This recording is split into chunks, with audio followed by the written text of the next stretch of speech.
भाकियू टिकैत के राष्ट्रीय प्रवक्ता राकेश टिकैत ने संभल में बीजेपी सरकार पर हमला किया। उन्होंने मीडिया से कहा कि बीजेपी झूठस्तान की बादशाह है। बीजेपी सरकार जमीन छीनने का काम कर रही है, ये किसानों को बर्बाद करना चाहती है। दरोगा एसपी का काम कर रहा है और स्वामीनाथन रिपोर्ट समेत कहे गए किसी भी वादे को पूरा नहीं किया। लोगों की इनकम घट रही है, देश कमजोर हो रहा है। सरकार के लोग लोकतांत्रिक व्यवस्था नहीं मानते। छुट्टा पशुओं पर कहा कि गौशाला खोली जाए, नंदी गौशाला भी खोली जाए। देश फिर एक बड़े आंदोलन की तैयारी कर रहा है। 26 तारीख लखनऊ जाने को ट्रैक्टर तैयार रखें। भाकियू द्वारा 2024 में समर्थन के सवाल पर कहा कि भाकियू किसी दल का समर्थन नहीं है। भाकियू के भरोसे कोई दल न रहे। संभल के बहजोई में कलेक्ट्रेट के पास बड़ा मैदान में आयोजित किसान महापंचायत में राकेश टिकैत ने कहा कि बीजेपी झूठस्तान की बादशाह है। बीजेपी जो कहती है वह करती नहीं। 26 तारीख इनको सरकार भूल ना जाए। 26 तारीख कभी भी 26 तारीख हर महीने आती है। इस महीने 26 तारीख को पूरे देश भर में राजधानियों पर प्रोग्राम होंगे। गवर्नर को ज्ञापन देंगे और 26 जनवरी में फिर अपना ट्रैक्टर लेकर भैया अपना ट्रैक्टर को तैयार रखना। 26 तारीख को कैसे भूल जाएगा? ये देश नहीं भूल रहा 26 तारीख को। तो वहाँ पर आपके मुख्य मुद्दे क्या होंगे? मुख्य मुद्दे स्टेट के भी इशू हैं। फसलों के दाम के सवाल पे है, गन्ने का भुगतान का है, बिजली। इन्होंने कहा कि घोषणा पत्र में कहा कि बिजली हम किसानों को करंट फ्री देंगे।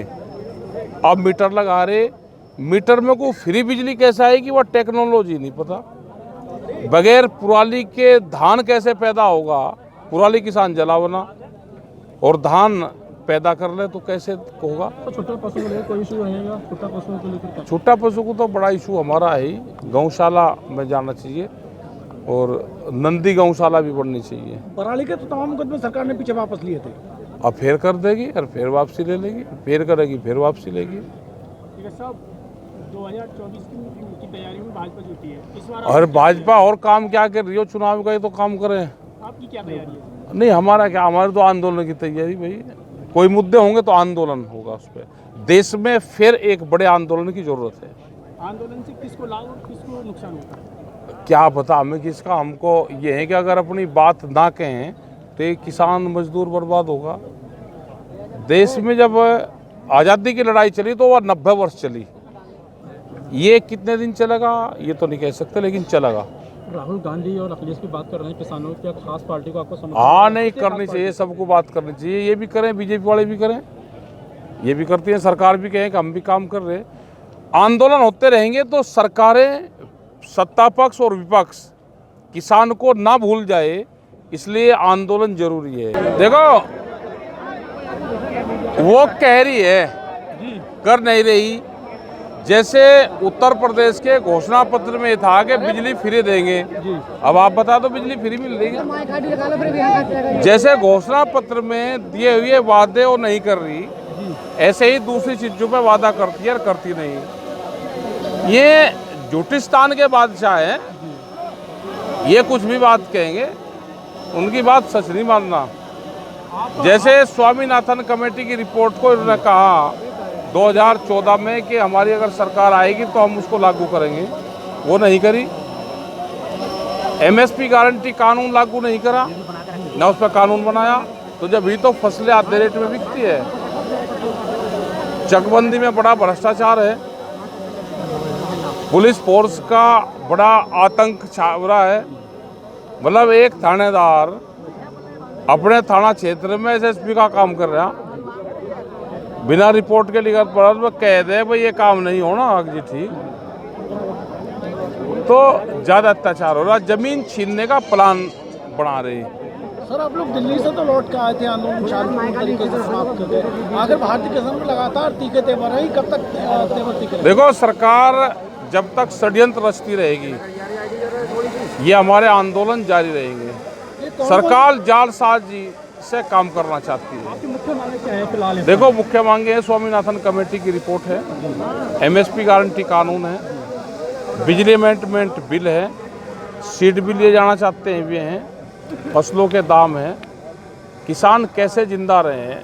जो जालसाजी सरकार रख रही, ज़मीन छीनने के प्रोग्राम बना रही है, पट्टे की ज़मीन ले लो, दूसरी ज़मीन ले लो, एक षड्यंत्र रच दिया।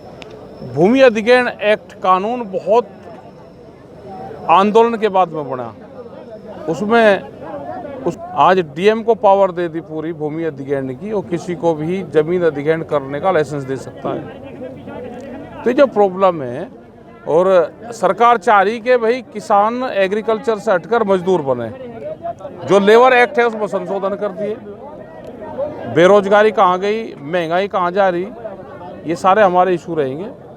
और एक एक स्टेट को बर्बाद करना चाहती है, जिसे बिहार को पूरा बर्बाद कर रही है, वहाँ पे मंडियाँ ख़त्म कर दी। जम्मू कश्मीर के सेब के किसान को बर्बाद कर दिया पूरा। उनका ट्रक 20 दिन तक भर के खड़ा रहता है, 18-20 दिन। तो ख़त्म हो गया वहाँ का जो सेब का किसान था।